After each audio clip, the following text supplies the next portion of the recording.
우리에게 주시는 하나님의 말씀은 고린도후서 7장 12절에서 16절까지의 말씀입니다. 고린도후서 7장 12절에서 16절까지의 말씀입니다. 제가 가진 성경책 신약성경 293쪽에 있습니다. 봉독하겠습니다. 그런즉 내가 너희에게 쓴 것은 그 불의를 행한 자를 위한 것도 아니요 그 불의를 당한 자를 위한 것도 아니요 오직 우리를 위한 너희의 간절함이 하나님 앞에서 너희에게 나타나게 하려 함이로라. 이로 말미암아 우리가 위로를 받았고 우리가 받은 위로 위에 디도의 기쁨으로 우리가 더욱 많이 기뻐함은 그의 마음이 너희 무리로 말미암아 안심함을 얻었음이라. 내가 그에게 너희를 위하여 자랑한 것이 있더라도 부끄럽지 아니하니 우리가 너희에게 이른 말이 다 참된 것 같이 디도 앞에서 우리가 자랑한 것도 참되게 되었도다. 그가 너희 모든 사람들이 두려움과 떨므로 자기를 영접하여 순종한 것을 생각하고 너희를 향하여 그의 심정이 더욱 깊었으니 내가 범사에 너희를 신뢰하게 된 것을 기뻐하노라. 아멘. 할렐루야. 옆 사람에게 축복합니다. 예배자가 승리자입니다. 다시 한번 인사합니다. 예배자가 승리자입니다. 여러분, 하나님을 아는 것으로 믿음이라고 하지 않습니다. 그렇죠? 하나님을 아는 것이 믿음이라면 세상 사람 중에 하나님을 아는 사람이 하나님을 모르는 사람이 없지요. 또 하나님의 뜻을 좀 잘 따르는 듯한 그런 모습으로 믿음이라고 말하기가 좀 어렵습니다. 왜 그러냐면 저보고 예를 들면 연약한 자를 돌보라 하는 말씀이 있잖아요.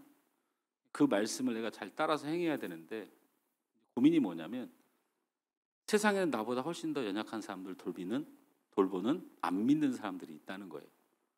그러니까 세상을 나보다 더 잘 살아가는 예를 들면 윤리적으로나 인격적으로나 이 세상에 저보다 훌륭한 사람이 너무 많아요. 너무 많습니다. 교회가 복음을 잘못 전파하면 이런 일이 생겨요. 그래서 예수 믿는다는 것과 세상 사람들은 똑바로 사는 것을 연관시키거든요. 예수 믿는 사람들이 똑바로 살지 말자 이런 뜻이 아닙니다. 제가 믿음에 관한 이야기를 하는 거예요. 믿음은 어떤 사람이냐면 죄악 가운데에서도 연약한 가운데에서도 하나님을 예배하는 자가 믿음의 사람인 줄 믿으시기 바랍니다. 그래서 제가 예배하는 여러분이 승리자라고 말합니다. 가슴에다 손을 대고 나는 오늘도 승리했습니다. 진심으로 그렇습니다. 진심으로. 하나님을 아는 것도 소용없습니다. 하나님이 원하신 뜻이 있을지라도 우리보다 더 그 하나님의 뜻과 비슷한 것을 잘 해내는 세상 사람들도 많습니다. 그러나 예배하지 않는 자는, 하나님을 목숨 걸고 예배하지 않는 자는 그 무엇을 다 한다고 해도 참 믿음이라 볼 수 없습니다. 누가 봐도 연약하고 누가 봐도 죄인이고 누가 봐도 쓸모가 없는 사람 같은데 그 사람이 하나님을 예배하는 일에 최선을 다하면 그것이 예수 믿는 사람이고 믿음의 사람인 줄 믿습니다.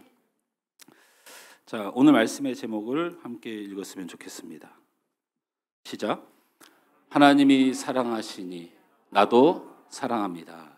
다시 한번 합니다. 하나님이 사랑하시니 나도 사랑합니다. 제 목소리 괜찮으세요? 우리 교회가 군인들이 많아지고 있어요. 군인들이. 목소리가 부담스럽게 크지 않으세요? 좀 크죠? 좀 줄여주세요. 조금만. 자, 오늘 말씀이 굉장히 좀 어려운 부분도 많지만 이렇고 이러니 이렇다라고 설명하는 설교를 할 수가 없는 부분이어서 그냥 제가 마치 두서가 없는 것 같지만 분명한 목적지를 가지고 계속 열거를 해나갈 건데 마지막에 계속 나에게 주는 마음이 무엇인가를 결론에 붙들면 그것이 오늘 하나님께서 우리에게 주시는 말씀이고 음성이다. 그렇게 받으셨으면 좋겠습니다. 그래서 조금 집중을 좀 많이 해야 되겠죠. 12절 말씀 우리 다 같이 한번 읽을까요? 일단 성경을 보고서 함께 말씀을 나눴으면 좋겠습니다. 12절 같이 읽습니다. 시작. 그런즉 내가 너희에게 쓴 것은 그 불의를 행한 자를 위한 것도 아니요 그 불의를 당한 자를 위한 것도 아니요 오직 우리를 위한 너희의 간절함이 하나님 앞에서 너희에게 나타나게 하려 함이로라. 들어보세요. 이제 그 앞에 이 고린도 후서를 지금 굉장히 오랫동안 하고 있지만 이 앞에 걸 싹 잊어버립니다. 이제 이 말씀으로 다시 그 리셋을 한다 생각하고 그 싹 잊어버리면 바울이 편지를 썼지 않습니까? 지난 시간에 설명을 했어요. 어떤 편지를 썼죠? 고린도 교회가 신앙생활과 그다음 믿음 생활을 엉망으로 하니까 그것에 대해서 야단치고 지적하고 그다음에 그것에 대해서 가르치기 위해서 편지를 썼어요. 그렇죠? 그게 뭐라고요? 고린도 전서입니다. 이게 편지를 썼는데 바울이 심히 걱정이 됐죠. 디도가 소식이 없습니다. 그래서 두 가지를 생각했던 거예요. 하나는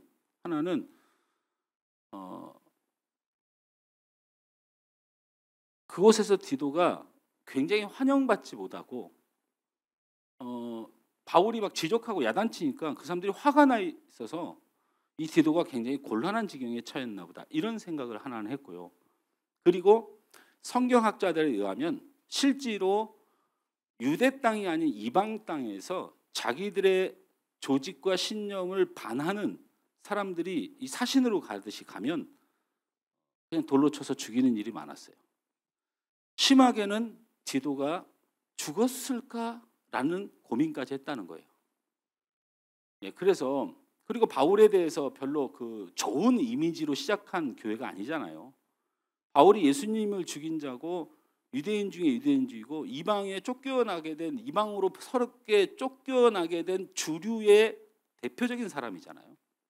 그러니까 안 좋은 것이 딱 건드려지면 심각한 상황이 벌어질 수 있는데 그게 디도를 보낸 것이라고 생각을 했고 디도를 통해서 고린도전서를 집에 가서 한번 읽어보면요 바울이 심할 정도로 가만 안 둡니다. 뭐 조금의 위로도 없어요. 니네 울리는 꽹가리가 되고 니네가 도대체 뭐냐? 방언 집어쳐! 막 이런 얘기 막 써 있어요, 진짜. 그런 게 무슨 교회의 덕을 세우냐, 막 정말 그렇게 느낄 정도로. 그러니까 그런 내용을 편지를 보내고 나니까 걱정이 된 거예요. 디도에게 해가 되었을까봐.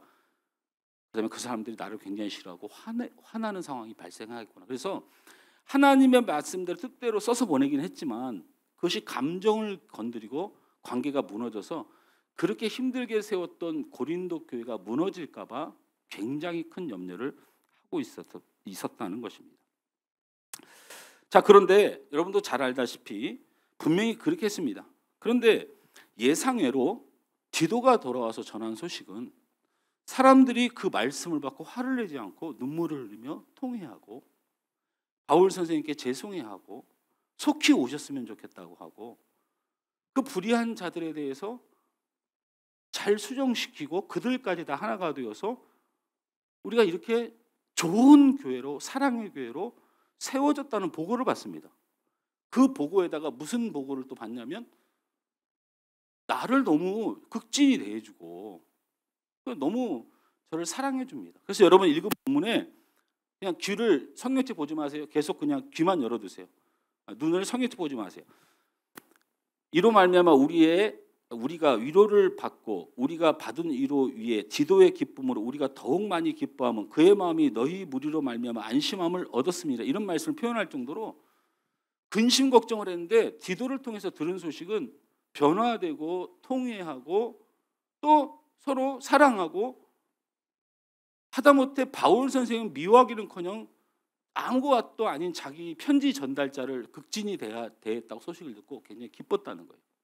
자, 모든 것이 잘 됐지만 오늘 본문이 사실은 또 이게 무슨 말이야라는 것이 떠오르기 때문에 말씀을 전하는 거예요. 오늘 본문을 다시 한번 12절 말씀입니다. 다시 한번 읽습니다.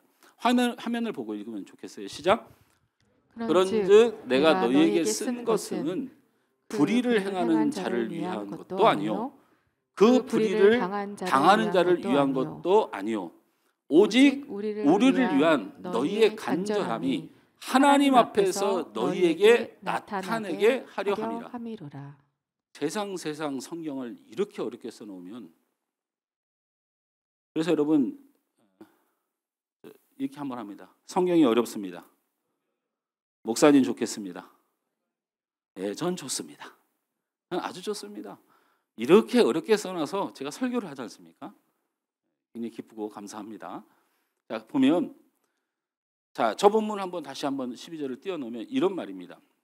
자, 편지를 내가 썼는데, 고린도서를 썼는데 뭐 두 가지 중에는 하나여야 되지 않습니까? 하나는 불의를 행한 자들을 좀 고치려고 썼다. 아니 그렇게 자기가 그렇게 윽박지르 놓고 그렇게 화를 내놓고 그렇게 막 지적해 놓고, 그 이유가 불의를 행하는 자들을 고치려고 쓴 것이 맞아야 돼요. 근데 그게 아니래. 이게 이제 이러니까 참 미치겠는 거예요.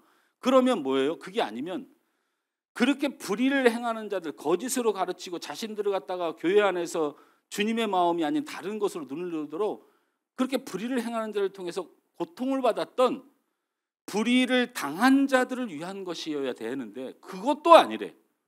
이 사람이 편지를 써서 이것은 잘못됐고 이것은 잘못됐고 이것은 잘못됐고 이것은 잘못됐고 이렇게 했으면 잘못한 가해자들을 야단치거나 바로 세우거나, 아니면 그 가해자들 때문에 피해를 당한 사람들을 위로하거나 세워주거나, 이 두 목적이어야 되지 않습니까? 그래 안 그래요? 그래 안 그래요? 우리 송희영 집사님과 우리 간사님이 사이 좋습니까? 네, 반주자하고 인도자는 사이가 겁나 좋아야 돼요. 매일 통하시죠? 노력합니까? 매일 통합니다. 이럴까 봐 진짜 깜짝 놀랐어요. 두 분이 무슨 일이 있어요, 신앙생활 하다가. 네? 그래서 제가 볼 때는 간사님이 좀 더 영적으로 훌륭하니까 제가 여기를 나쁜 사람으로 칠게요. 보니까 이 사람이 불의해. 그리고 여기는 그 불의한 삶 때문에 당하고 있어. 그러면 내가 바울이라 치고 성찬식이 아무리 네 재산으로 빵을 사왔어도 그렇지, 그러면 가난한 사람께 힘들고 아프고 해야 되겠냐? 이렇게 편지를 썼어. 또 네가 하나님 앞에 받은 은사로 하나님 앞에 기도하고 교회를 유익하는 정말 존귀한 방언의 은사를 받았는데 저 사람은 방언도 못하는데 네가 영적으로 뛰어난다고 저 사람 깔보면 되겠어? 계속 야단을 쳤어. 이런 편지를 보냈단 말이야. 그래놓고는 고린도전서는 그렇게 보내놓고는 고린도후서에는 뭐라고 하냐면 너를 바로 세기 위함도 아니고 너를 위로하기 위함도 아니다. 이렇게 말을 하는 거예요. 그러면 바울이 원하는 게 있다는 거죠. 바울이 원하는 게 있다는 거예요. 그걸 다시 볼까요? 자, 그런 차원에서 12절을 또 한 번 보는 거예요. 우리 준혁이가 이 PPT를 늦게 띄우잖아요. 여러분 이 늦게 띄우는 이유를 혹시 아세요? 저희 가족 안에 PPT 찬양할 때 다른 건 용서를 하는데 제가 설교할 때 늦게 띄우는 건 괜찮아요. 근데 찬양할 때 늦게 띄우는 건 우리가 사모도 야단을 치고 저도 야단을 치거든요. 사람들이 찬양할 때 마음을 잘 가다듬고 흔들림 없이 찬양하려면 가사 같은 게 미리미리 올라와야 돼. 우리 준혁이가 그건 그럴 수 없어요. 왜 그럴 수 없을까요? 네? 저도 찬양해야 되는데요. 이러고 앉았네. 이러고 앉았어. 당당해. 그래서 저도 은혜 받아야 되는데요. 그러니까 지가 은혜 중이니까 이거 돌릴 마음이 없는 거야. 은혜 중이니까. 성경이 왜 늦게 올라오냐면 은혜 받고 있어서.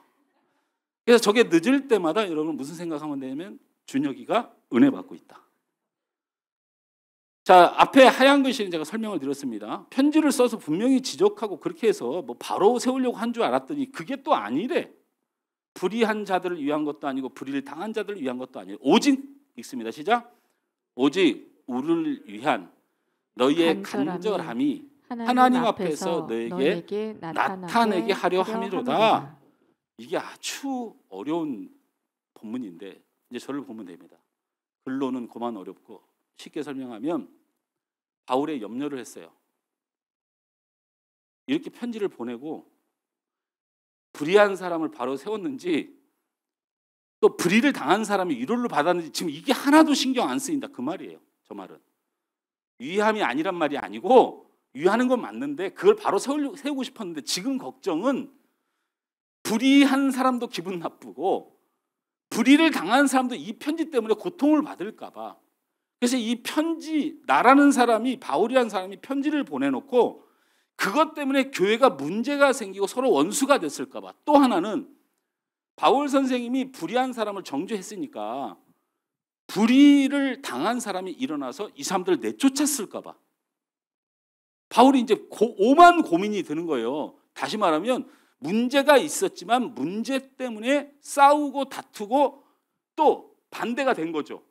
정의를 세운 사람이 불의한 사람을 정죄하고 내쫓았을까 봐. 사실 이 바울이 고민이 됐던 거예요. 그래서 저 밑에 뭐냐면 내가 그렇게 편지를 보냈음에도 불구하고 너희에게 들린 소식이 그것이 아니고 서로 사랑하고 이해하고 용서하고 그래서 교회를 든든히 세워갔다는 이 기적이 이게 내가 고린도후서를 쓴 본질이다. 너무 고맙다. 그게 하나님 앞에 나타나야 될 우리의 모습이다. 이해가 되십니까? 이제 말씀 이해가 되십니까? 다시 한번 본문을 보면 이제 눈에 확 들어오죠. 은혜 받고 있는 중인데 오늘 은혜를 못 받았습니다. 자, 같이 읽습니다. 처음부터 시작. 그런즉 내가 너희에게 쓴 것은 이거 고린도 후서입니다. 시작. 그 불의를 행한 자들을 위한 것도 아니요 그 불의를 당한 자를 위한 것도 아니요 오직 우리를 위한 것. 그러니까 사도와 바울이 그런 편지를 보냈음에도 불구하고 너희의 간절함이 너희가 우리를 얼마나 사랑해주고 우리가 그렇게 지적질했음에도 불구하고 우리를 사랑해주고 그리고 함께한 자들 그 사랑하는 그 모습이 하나님 앞에서 너희에게 나타나길 원한다. 너희가 이 사랑을 발견하길 원한다. 할렐루야. 옳고 그름을 지적하여 보냈지만 옳고 그름이 중요한 것이 아니고 우리가 그 모든 과정을 통해서 서로 사랑하게 된 것에 대하여 너무 감사하고 이건 하나님의 기적이 아닐 수 없다. 이것이 교회이다. 저렇게 쓴 겁니다. 이해가 되셨습니까? 여러분, 이게 아주 중요합니다. 제가 왜 이걸 중요하다고 이제 말씀을 드리냐면 우리가 신앙생활을 하고 내가 살아가면서요. 문제를 만나고 어떻게 보면 전투적인 상황을 만나고 갈등적인 상황을 만나요. 우리는 사람을 만나고 일을 만나고 가족의 공동체를 이루고 여러 사람이 함께하기 때문에 우리 안에 문제와 갈등이 생겨요. 그런데 이 문제가 생김으로 인해서 우리에게 얻어질 것이 있어야 되는데 이게 세상과 똑같은 사람이 있어요. 이게 세상과 똑같은 사람이 있어요. 고린도 교회에 잘못한 사람이 있고 잘한 사람이 있을 수 있지만 세상은 잘한 사람을 칭찬하고 잘못한 사람을 그 불의한 것에 대해 정죄하는 게 세상이지만 교회의 본질은 아니에요. 아닙니다. 우리가 모두가 부족한 자로서 그것을 함께 사랑하고 보듬고 잘한 사람은 교만한 것을 낮춰서 겸손하게 되고 잘못한 사람은 회개하여 새롭게 되는 역사. 이게 교회의 역사 아닙니까? 맞지요? 세상의 논리로 보면 그거는 그냥 엉망진창인 것처럼 보이지만 하나님의 역사로 보면 그렇게 하는 게 맞는 겁니다. 그렇지 않습니까? 그렇죠. 그런데 그래서 교회의 많은 분쟁과 성도들의 갈등 중에 자칫하면 이 하나님의 본질을 이루려고 하는 노력이 없으므로 세상의 기준으로 막 잘라내요.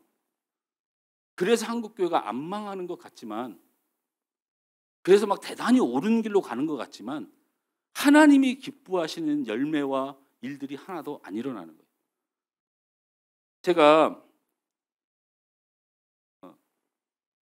어느 교회 목사님에게 본인의 교회에서 일어나고 있는 힘든 일 때문에 함께 이야기를 한 적이 있었어요. 그 목사님의 교회에 큰 어려움이 닥쳤어요.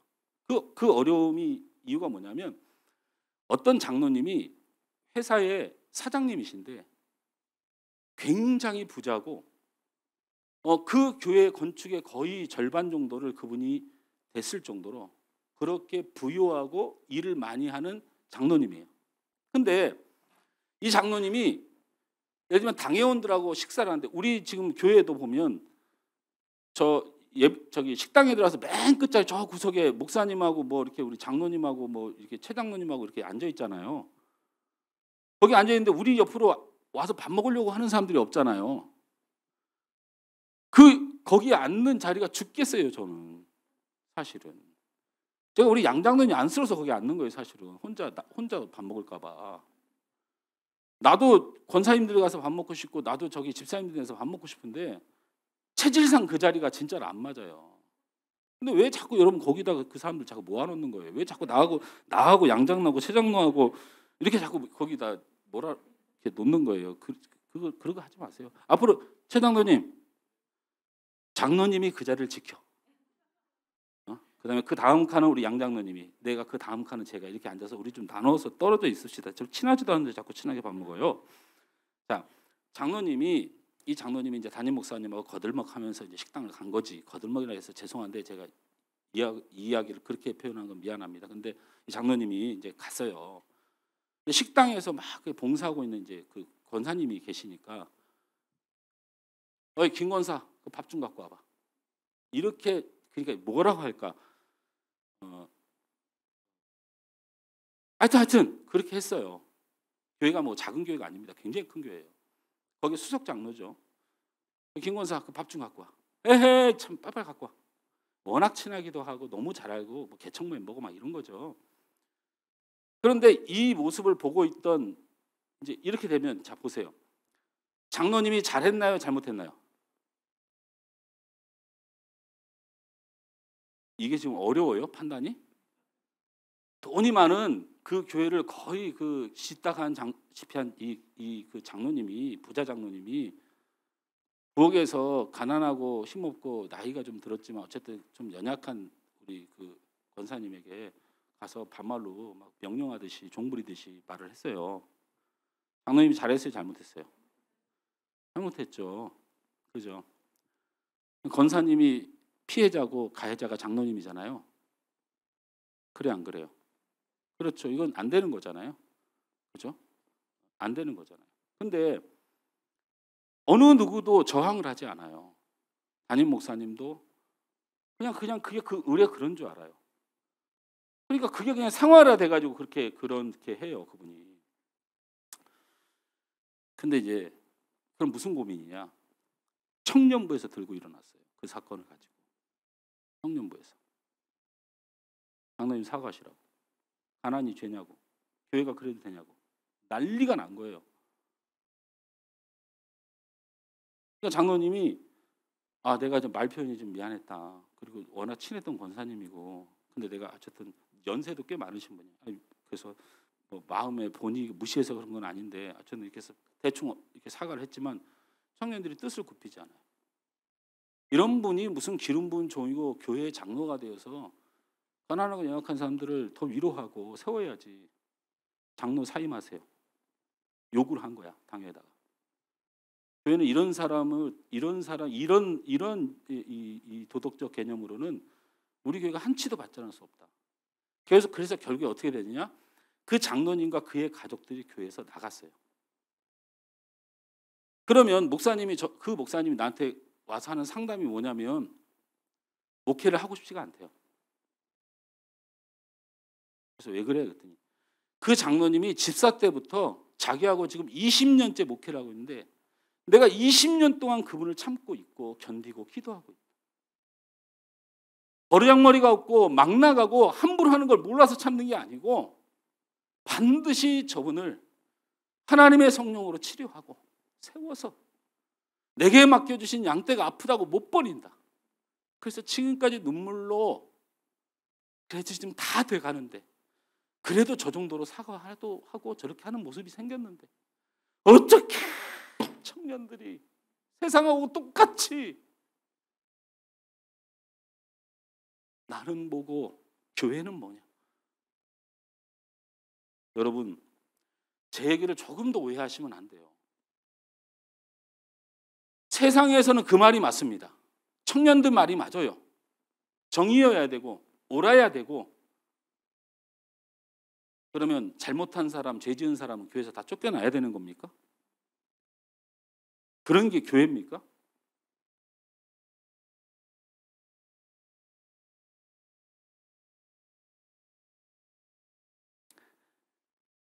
이런 일들에 대해서 대표적으로 제가 우리 그 제자훈련 시간에도 예화로 삼았던 거지만 대표적으로 모범이 된 사람이 누구냐면 여러분 요셉이지 않습니까? 요셉이에요. 여러분 요셉이 가나안에 살면서 아버지가 요셉과 베냐민을 되게 좋아했는데 이 요셉의 집안에 12형제가 있잖아요. 이 12형제의 어머니들이 다 달라요. 근데 이제 막내인 요셉과 베냐민을 낳은 이 마지막 그 어머니를 이 야곱이 굉장히 사랑했어요. 그러기 특별히 그의 자녀 요셉을 엄청 사랑했어요. 그래서 채색 옷을 입히고 그 어려운 상황에도 맛있는 거 먹이고. 그래서 맨날 이 요셉이 아버지가 나를 사랑한다. 아버지가 나를 제일 좋아해. 막 이러고 다녔단 말이에요. 또 다른 거 있으니까 그렇게 한 거죠. 그러니까 형들이 화가 난 거예요. 그 들판에 가서 죽이려고 해요. 그러니까 루벤이 아니다. 그만해라. 죽이는 것까지는 아니지. 그리고 베냐민도 그 정도까지는 안 되지. 아무리 우리가 배가 다른 형제지만 죽이는 것까지는 아니지 않냐. 하여튼 필요 없어. 죽여.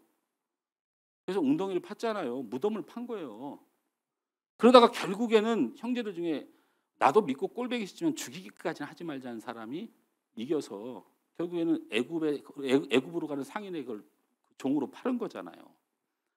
요셉이 애굽에 와가지고 많은 일을 겪으면서 마지막으로 그 사람이 그 나라를 통치하는 총리가 돼요. 그 다음에 가나안에 흉년이 일어서 그 가나안에 있는 형제들과 아버지가 애굽에는 흉년이 없다고 하더라. 가서 음식을 사와라 하니까 형제들이 전부 다 가서 애굽의 나라에서 음식을 사러 오잖아요. 그래서 그 왕 앞에 총리 앞에 서서 우리가 굶어 죽게 됐으니 우리에게 음식을 좀 주십시오 하고 그 형들이 쫙 엎드리는데 이미 세월이 많이 자라서 서로 커버린 상태잖아요. 그러니까 요셉의 형들은 요셉을 몰라봐요. 근데 요셉은 가나안에서 올 사람이 누가 있어요. 그러니까 너무 잘하는 거예요. 잘하는 겁니다. 그래서 요셉이 받은 상처와 아픔과 잊을 수가 없어요. 자기를 죽이려 하고 자기를 종으로 팔아버린 형들이 여러분 용서가 됩니까? 이게 무슨 뭐 논리를 얘기해야 되고 무슨 감정을 얘기해야 됩니까? 용서가 됩니까? 그래서 요셉이 어떻게 합니까? 군사들 불러서 이것들 정탐꾼이다. 다 죽여버려라. 그렇게 하잖아요. 이거 우리 애굽 땅 전탐하러 온 놈들이야. 다 죽여버려. 그러니까 막 울며 불며 이제 끌려가잖아요. 끌려가서 요셉이 형들의 모습을 이렇게 멀리서 쳐다보는데 귀를 기울여 들으니까 서로 싸움이 일어났잖아요. 무슨 싸움이에요? 우리가 음식을 구하러 애굽 땅에 와서 우리가 이 비는 처지에 우리 이 품새를 보면 이게 정탐꾼의 품새냐? 우리가 무슨 군대도 아니고. 그런데 저 총리가 우리를 죽이려고 하는 이유가 뭔지 아냐? 바로 우리 형제 안에 있었던 요셉을 버린 그 사건. 우리가 언젠가는 벌을 받아야 될 그 일. 그것 때문에 우리가 죽는 줄 알라고 눈물을 흘립니다. 형들이. 요셉이 그걸 보고 다시 불러요. 그래서 형들을 죽이기는 뭐 해가지고 어떻게 합니까? 집으로 돌아가서 너희 형제 중에 너희 아버지가 그 막내 베냐민이에요. 맨 막내를 그렇게 좋아한다고 하니 그것만큼은 뺏어야 되겠다. 너네들이 정탐꾼이 아니라고 생각한다면 그 막내 베냐민을 집에 있는 베냐민을 데리고 와라. 그리고 시므온을 감옥에다 가둬버립니다. 나중에 베냐민이 왔어요. 아버지와 그 가족의 상처 때문에 요셉이 베냐민을 종으로 삼아야 되겠다고 마음먹죠.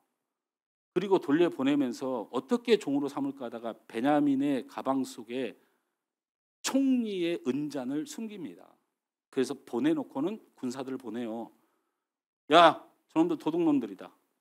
그래서 찾아가서 정지시키고 너희들 왜 총리가 이렇게 너희들 대우해주고 곡식도 주고 이렇게 했는데 너희들 이럴 수가 있어. 이렇게 이런 사건이 벌어지잖아요. 그러니까 그 야곱의 아들들이 이 11명의 그 형제가 우리는 절대 훔치지 않았다. 우리 이렇게 잘해주시고 우리 살려주시고 우리에게 이렇게 곡식을 주셨는데 어떻게 우리가 그럴 수가 있냐. 가방 뒤져서 그 잔을 숨긴 놈이 들키면 그 놈은 내 평생 나에게 종이 돼야 된다. 그래가지고 가방을 딱 뒤지니까 그게 베냐민의 짐에서 나왔잖아요. 그래서 베냐민이 끌려가요. 그때 형들이 가서 뭐라 그래요. 결론은 형들이 이렇게 말하죠. 아버지가 가장 사랑하는 요셉을 잃었습니다. 우리들의 잘못으로. 그게 아버지가 너무 상처가 돼서 평생 그 요셉을 바라보며 그 요셉의 친동생인 베냐민에게 사랑을 다 부어서 이 베냐민이 없으면 우리 아버지는 죽은 거나 다름없어요. 우리 아버지를 위해서, 우리 형제들을 위해서, 우리 사랑하는 베냐민을, 우리 아버지가 제일 사랑하는 베냐민을 보내주시면 안 되겠냐고. 유다가 막 나서죠. 보세요. 제가 무슨 말씀을 하려고 하냐면, 그리고 나서 이 요셉이 나중에 모든 것을 용서하고 더 크게 베풀어서 그들을 축복하고 요셉임을 밝히고 그래서 그 가정에 평화가 일어나고 가나안 땅이 살아나는 역사가 일어나죠. 제가 이 스토리를 얘기를 하면서 드리고 싶은 말씀은 요셉이 복수하려고 했다가 마음이 누그러진 거잖아요. 현상적으로는. 그렇죠. 그런데 또 요셉이 그런 것에 대해서 시험을 한 거거든요. 그러니까 이 성경을 제대로 읽은 사람, 목사님 말 좀 이상하게 하네. 요셉은 그런 마음 없었는데 그 말이 맞는데 그래도 시험을 한 거예요. 저것들이 어떤 인간들인가. 시험을 한 건데 변했잖아요. 형들이 뭐가 변했어요? 요셉에 대한 회개, 요셉을 버린 것에 대한 회개가 있었고, 두 번째는 옛날에 아버지가 가장 좋아하던 것 이유 때문에 질투가 나서 죽이려고 했었는데 지금은 아버지가 제일 좋아하는 베냐민을 지키려고 하는 사람으로 바뀌었잖아요. 이해가 되십니까? 그리고 그 베냐민이 고생할까 봐 서로 종이 되겠다고 나를 종 삼아 달라고 내 목숨을 가져가라고 막 요셉에게 청원하잖아요. 자, 그래서 형들의 모습이 변했으니 그쯤 되니까 마음속에 요셉이 사랑하는 마음이 회복됐어요. 그래서 행복해졌고 베풀어졌어요. 맞습니까? 안 맞습니까? 맞습니다. 손 올렸다 또 금세 눈치 보고 내리는 사람 뭐야? 맞습니다. 손. 김 권사님, 오늘 우리 장로님 생신 앞에다 두고 오늘 맛있는 거 많이 하셨죠? 요 손 든 사람은 조금씩 주세요. 많이 주지 말고 조금씩 주세요. 제가 왜 요셉이 여러분이 맞다고 말한 것처럼 요셉의 그렇게 변화된 거 분명히 자기가 가족을 너무 사랑하는 요셉의 마음도 있고요. 형들이 회개하고 변화돼서 상황이 역전된 것도 있는데 제가 그렇게 있으면 그렇게 얘기를 하고 싶은데 성경이 그렇게 말을 안 해요. 요셉의 변화는 왜 일어났어요? 요셉에게는 잘못하고 잘하고의 기준이 없어요. 본질이 무엇인가를 요셉은 알았어요. 본질이 무엇인가. 인생 살아가는 게 교회 안의 공동체 안에, 형제 공동체 안에, 가족 공동체 안에 잘못이 있을 수 있어. 그것 때문에 살처맞고 그것 때문에 아픔을 느낄 수 있지만 요셉이 갖고 있는 교회론, 하나님 나라의 지식은 뭐냐? 창세기를 한번 읽습니다. 창세기 45장 5절에서 8절. 이거 띄워드릴게요. 시간이 없으니까. 이걸 읽으면 돼요. 시작. 당신들이 크게 읽습니다. 한 사람도 빠지지 말고. 요셉의 마음이 변한 게 아니고 요셉은 원래 이러려고 했던 사람이에요. 들어보세요. 같이 읽습니다. 시작. 당신들이 나를 이곳에 팔았다고 해서 근심하지 마소서. 한탄하지 마소서. 하나님이 생명을 구원하시려고 나를 당신들보다 먼저 보내셨나이다.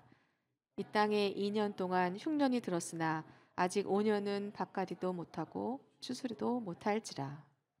하나님이 큰 구원으로 당신들의 생명을 보존하고 당신들의 후손을 세상에 두시려고 나를 당신들보다 먼저 보내셨나니 그런즉 나를 이리로 보낸 이는 당신들이 아니요 하나님이시라. 하나님이 나를 바로에게 아버지로 삼으시고 그 온 집의 주로 삼으시며 애굽 온 땅의 통치자로 삼으셨나이다. 이게 무슨 말이냐면 형님들의 세상적 관점으로 나를 팔았다고 여러분은 얘기를 하는데 내 신앙으로는 하나님이 나를 여기 보냈다고 믿습니다. 그리고 형님들은 음식이 떨어져 가지고 형님들은 여기 와서 나를 우연히 만났다고 생각하지만 가나안 땅이 흉년으로 민족이 멸망할 위기를 하나님이 아시고 나를 먼저 보내서 풍성한 곡식의 왕이 되게 하시고 총리가 되게 하셔서 내 민족을 구원하려고 하나님이 계획하셨습니다. 그러니까 형님들이 나쁜 짓을 했다고 잘못된 사람이라고 절대 낙심하지 마십시오. 하나님의 뜻이 함께 하실 것입니다. 이 말을 한 거예요. 형들이 변해서 마음이 바뀌거나 자기의 인품 때문에 바뀐 게 아니고 억울한 상처, 아픔이 있어서 시험했다니까요. 기분 나빠서 자꾸 표현했어요. 그럼에도 불구하고 원칙을 어디다 뒀어요? 하나님이 하신 일이다. 하나님이 하실 것이다. 이렇게 말했는데 형들이 그래도 일의 중대사가 틀리거든요. 미워하는 문제가 아니에요. 죽이려고 결정을 했다니까요. 죽이려고. 그래서 마지막 장면이 어떻게 됩니까? 형들이 그래도 우리는 용서받을 수 없다. 어떻게 사랑하는 동생을, 한 핏줄 동생을 죽이려 했던 우리가 어떻게 용서받을 수가 있냐 하니까 마지막으로 요셉이 한 말이 있어요. 50장 19절 말씀을 함께 봅니다. 시작. 요셉이 그들에게 이르되 두려워하지 마소서. 내가 하나님을 대신하리이까. 이 말씀이 오늘의 키포인트예요. 이게 무슨 말인지 아세요? 좋습니다. 좋습니다. 그런 거 다 인정합니다. 당신들이 가해자고 제가 피해자입니다. 그런데 나중에 내가 피해자로서 당신들을 죽이려고 하니까 내게 뭐가 걸리냐면 당신들이 나를 팔아 나를 이곳에 보내신 하나님의 뜻이 나를 사랑해서 보냈다기보다는 당신들을 살리려고 당신들을 그 흉년 가운데 당신의 자손까지 살리려고 하나님 나를 보내셨다면 그 하나님이 나를 사랑한 것이 아니고 당신들을 사랑했다는 결론을 얻습니다. 예수님을 십자가에 못 박혀 죽은 이유는 예수님을 안 사랑해서도 아니지만 그 예수님을 죽임으로 우리를 사랑하시는 사랑을 확증하신 것처럼 요셉이 예수님의 예표가 된 유일한 고백입니다. 나를 죽여서라도 당신들을 살리고자 하는 하나님의 사랑이 당신들에게 있는 한 하나님이 사랑하는 사람들을 내 개인적인 감정으로 죽일 수 없습니다. 이런 똑같은 고백을 한 사람이 누구예요? 다윗이 사울을 향하여 했어요. 하나님이 사랑하여 세운 사람이 무슨 잘못을 했다고 내가 하나님을 대신하리이까? 내가 하나님입니까?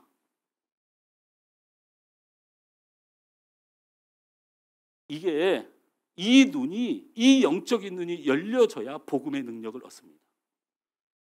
이 영적인 눈이 열려져야 돼요.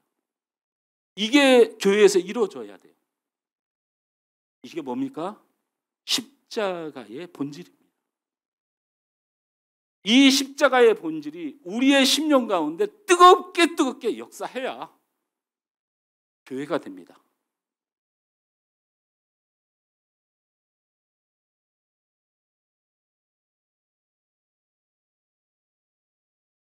이런 십자가의 놀라운 사랑의 진리가 그 십자가는 내가 정죄받아 그 자리에 가야 될 자리에 나를 사랑하신 하나님의 상으로 예수님을 십자가에 박아 죽임으로 나를 살리신 그 삶으로 내 가슴 깊이 묻고 사는 사람은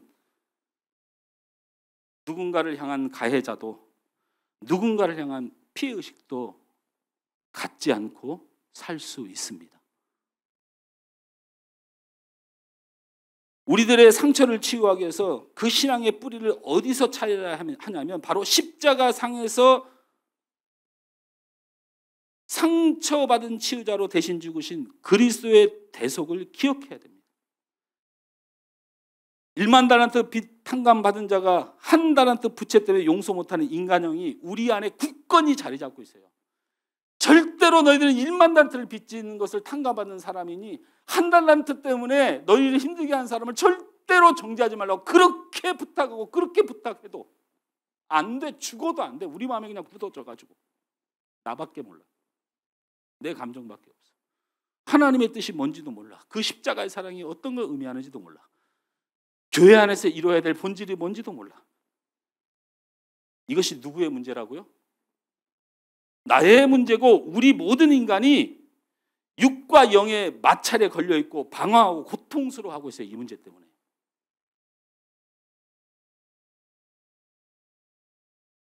바울 사도가 13절부터 15절까지 이렇게 쭉 열고 합니다. 이건 한마디를 저렇게 또 반복해서 쓴 거예요. 같이 읽습니다.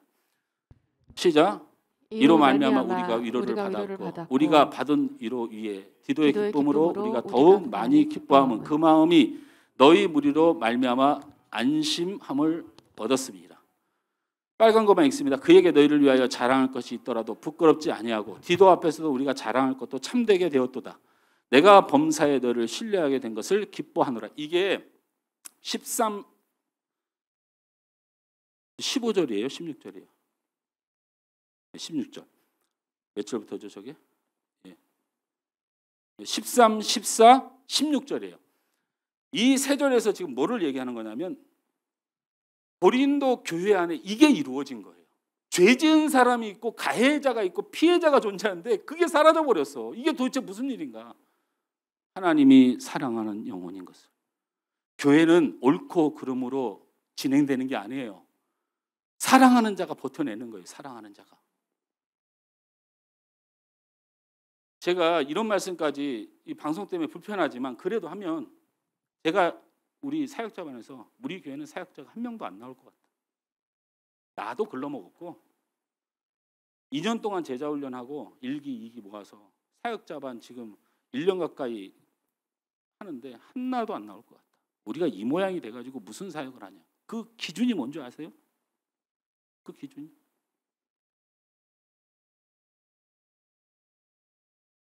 교회는 말입니다. 목사님을 힘들게 하는 사람들만 남아요. 목사님 말씀에 붙들어서 사랑하고 견디고 인내하고 끝까지 섬길 사람들은 버티다 못해 다 떠나버려요. 우리 한국교회가 지금 그 모양입니다. 사랑이고 뭐고 관심 없고 나만 아는 사람만 남아요. 사역자?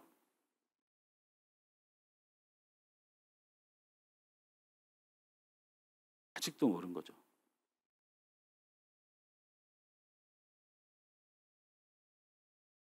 바울은 고린도 교회가 그 뛰어난 하나님의 섭리 안에 자신들의 모든 삶을 맡기고 옳고 그름까지도 요셉처럼 하나님의 섭리로 보면서 이 일을 통하여 저도 복이 되고 나도 복이 될 일을 하나님이 이루실 거다. 하나님이 당신을 위하여 사랑하신 그들을 정죄하지 않고 참으며 예수님이 나와 당신을 위하여 십자가에 죽으셨으니 나도 그 죄인이다 고백하며 하나님의 사랑을 지켜내는 이 고린도 교회를 보고 지금 뭐라고 하냐면 너무 안심이 되고 13절에 안심이 되고 내가 이걸 디도한테 자랑했다 이 말이에요. 봤지 고린도 교회 봤지? 봤지? 이게 얼마나 좋은 교회인지 봤지? 죄가 많다고 너 얼마나 투덜거렸어. 디도에게 자랑하고 또 자랑하였느니라. 16절에 이 교회를 통하여 나는 너무 기쁘고 너무 기쁘다. 말씀을 좀 맺으려고 합니다. 행복이라는 게 존재하고요. 그 행복이 성공하느냐 성공하지 못하느냐 일이 우리에게 있습니다. 근데 여러분 고민을 좀 해볼 거는 뭐냐면요. 행복에 성공한 사람들은 결국 가까운 사람들에게 인정받고 사랑받는 사람이 가장 행복한 겁니다. 가까이에 있는 여러분 가까이에 있는 사람들에게 사랑받고 인정받는 것이 가장 행복한 삶을 사는 비결입니다. 돈도 아니고 내 위치도 아니고 내가 그동안 이뤄온 것도 아무 의미 없어요. 제가 왜 그런 줄 아세요? 길거리에 어저께 차를 타고 가다 보니까 길거리에 아주 한 뭐 100세 가까이 되신 노인 한 분하고 한 70세 되신 또 노인의 아들 노인하고 둘이 걸어간 모습을 보자. 저 사람이 서울대를 나왔는데 무슨 소용이 있고 저 사람이 돈을 많은데 무슨 소용이 있고 인생이라는 게 그런 걸로 평가받는 게 아니라 저 아들이 저렇게 손을 붙잡고 70세가 넘은 아들이 100세 가까이 된 아버지의 손을 잡고 건너물 걸으면서 보듬고 야, 나 그 모습을 보면서 너무 감동을 받았는데 결국 가까운 사람에게 인정받는 거예요. 여러분 옆 사람을 봅니다. 한번 이렇게 지그시 이런 눈빛을 쳐다봐요. 당신 나를 인정합니까? 아니 말하지 마. 그 말하면 대답해야 되는 곤란함이 생겨요. 옆 사람을 봅니다. 어떻게 당신 좀 나를 인정합니까? 물어보지 말라니까 태어나. 야, 물어보지 마. 전도사님 어디 있어? 전도사님 두 손 들어. 물어보지 말라니까 중고등부 물어보고 앉았어. 물어보지 마. 자 보세요. 그런데 중요한 건 인생에 가장 성공하고 행복을 누리는 사람의 가장 키워드로 가장 가까이 있는 사람에게 인정받고 사랑받는 것이라는데 가장 가까운 사람에게 인정받고 사랑받으려면 두 가지가 반드시 돼야 돼요. 두 가지 가르쳐 드릴게요. 첫째는 거짓은 통하지 않습니다. 진심이어야 돼요. 여러분 진심으로 사랑하십시오. 성격이 다르고 내용이 다르고 도저히 함께할 수 없어도요. 저 사람이 나에게 진심으로 대하면 그건 반드시 통합니다. 두 번째, 이게 아주 중요해요. 주변에 있는 사람, 가까이 있는 사람에게 인정받고 사랑받으려면 반드시 그들과 갈등과 오해와 반목과 많은 상처들을 함께 겪으며 그 선을 넘을 때 가능합니다. 그 선을 넘을 때 행복은 옵니다. 여러분 천사를 여러분 앉혀놔도요 갈등 생깁니다. 그 사람 때문이 아니에요. 그것을 많이 겪고 주님 안에서 그것을 넘어설 때 이제는요 절대로 안 미워 보입니다. 갈등 중에 있는 건 죄가 아닙니다. 그러나 그걸 넘어서야 주님의 사랑과 하나님의 뜻 안에서 넘어서야 됩니다. 여러분 온 율법을 통해서 모든 선지자를 통해서 하나님이 자신의 원하시는 것을 이 세상에 말씀하셨습니다. 예수님을 통해서 직접 말씀하셨습니다. 또 뭡니까? 첫째, 하나님을 사랑하라. 둘째, 이와 같으니 다르지 않다는 겁니다. 여러분 이게 얼마나 무서운 말씀이냐면 보세요. 하나님이 율법, 선지자를 보내서 명령하신 것이 두 가지고 마지막으로는 예수님이 죽으시기 전에 하나님이 가장 원하시는 것이 이거라고 선포한 두 가지. 하나님을 사랑하는 것과 둘째는 이와 같으니 하나님을 사랑하는 것과 동등한 신앙으로 여기는 게 뭐예요? 이웃을 내 마음과 같이 사랑하는 것이라. 저는 목사죠. 제 안에 사랑이 식어오려면 전 목회를 그만해야 됩니다. 왜냐하면 그것은 이와 같이 하나님을 안 사랑하는 것이기 때문에. 저는 그 말씀을 붙드는 것입니다. 이해는 안 되지만 저는 하나님을 사랑하는 게 그렇게 어렵다고 믿습니다. 아무나 하나님을 사랑할 수 있는 것이라고 생각하지 않습니다. 세상의 논리대로 가는 신앙이 아닙니다. 그런데 이 말씀 꼭 기억했으면 좋겠어요. 여러분 사랑이 아름다운 것이라서 사랑하려고 하십니까? 여러분 사랑해서 좋은 결론이 있습니까? 어떻게 우리 간사님 이재품 목사님이 간사님을 사랑했다고 그랬죠? 간사님은 관심도 없고 마음에도 안 들고 이런데 안 했다고요? 나한테 그랬잖아 어저께. 어제 제자반에서 그랬잖아. 다 들었는데 왜 그래? 저는 뭐 딱히 이랬는데 이 목사님이 나를 좋다고 쫓아다니는 바람에 그랬잖아. 여러분 부부간에 사랑합니다. 이런 이 사랑 의심치 않습니다. 근데 이게 엄청난 상처를 줍니다. 여러분 사랑이 뭐 그럴싸해 보여서 뭐 여러분 사랑할 수 또 여러분 사랑할 수 있어서 사랑을 자꾸 하려고 합니까? 여러분이 사랑을 하는 목적이 뭡니까? 사랑하려고요? 그러니까요. 사랑할 수가 있냐고요. 여러분 들어보세요. 저는 우리 예수님이 사랑하는 걸 좋아하십니다. 그래서 사랑합니다. 정말 미안하지만 제가 우리 청년부가 이랬지만 여러분 삶에 여기서 살면서 얼마나 힘들고 어렵겠어요. 제가 양심의 가치 되게 많이 느껴요. 마음 같아서 있는 돈 없는 돈 다 투자해서 섬기고 힘들 때마다 함께하고 싶지만 제 사랑이 그걸 못 채워나갑니다. 그럼에도 불구하고 그 어려운 사랑을 하는 이유는 우리 예수님이 사랑하는 걸 좋아하십니다. 그래서 하는 거예요. 지지리도 예수님 말씀 안 듣는 내가 그거는 꼭 드리고, 우리 예수님이 가장 좋아하고 하나님이 가장 원하시는 거라고 하니까 그래서 하는 겁니다. 선교 왜 하냐고요? 그 어려운 선교를 왜 합니까? 우리 하나님이 영혼을 사랑하셔서 하는 겁니다.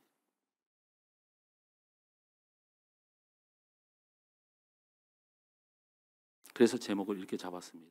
옆 사람을 축복합시다. 하나님이 사랑하시니 나도 당신을 사랑합니다. 다시 한번 축복합니다. 하나님이 사랑하시니 나도 당신을 사랑합니다. 눈을 감습니다. 미운 사람 생각합니다. 꼴배기 싫은 사람 생각합니다. 제 원수 같은 사람 생각합니다. 고백합니다. 하나님이 사랑하시니. 갑자기 목소리가 죽습니다. 옆 사람은 사랑하는데 도저히 그 인간은 내가 용서가 안 되는 거죠. 다시 한번 눈을 감습니다. 하나님이 사랑하시니 또 당신을 사랑합니다. 우리 이 찬양 하면서 힘들면 주님께로 오세요.